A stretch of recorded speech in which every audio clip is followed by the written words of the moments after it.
Ассоциации таджиков в Казахстане. За этим международная платформа «Глобальные права мирных людей». Уважаемые дамы и господа, госпожа председатель, я Холиков Игматло, представляю Таджикскую ассоциацию в Казахстане. Прежде всего хочу сказать спасибо ОБСЕ и членам команды этой организации за столь прекрасную организацию работы форума. Сегодняшняя тема нашей встречи посвящена свободе выражения мнений.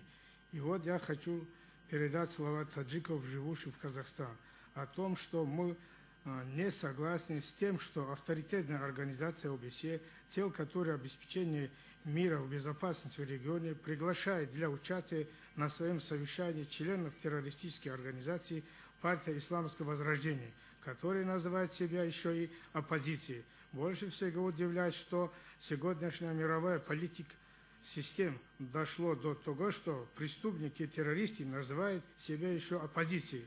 Это печально, конечно.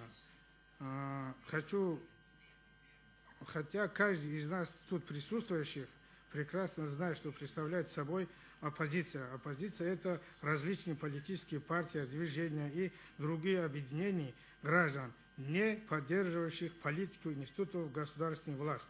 Так террористические организация партии «Ислам». Напоминаю вам о необходимости говорить по теме. Возрождение относится к тем или иным группам, которые я назвал, поэтому что они нигде не зарегистрированы. И кроме тех стран, которые заинтересованы в дестабилизации обстановки в Таджикистане, никем не признанная террористическая организация партия Исламского Возрождения в 90-е годы совершила преступление против человечества, начало войны в Таджикистане, в результате чего погибли сотни тысяч людей, без крови остались десятки граждан, а экономический ущерб составляли более десятки миллиардов долларов США. Этих слов я высказал, чтобы еще раз напомнить организаторам этой встречи о тех тяжелых временах многострадального таджикского народа. Об этом ОБСЕ прекрасно знает, так как сама организация участвовала на переговорах по урегулированию конфликта.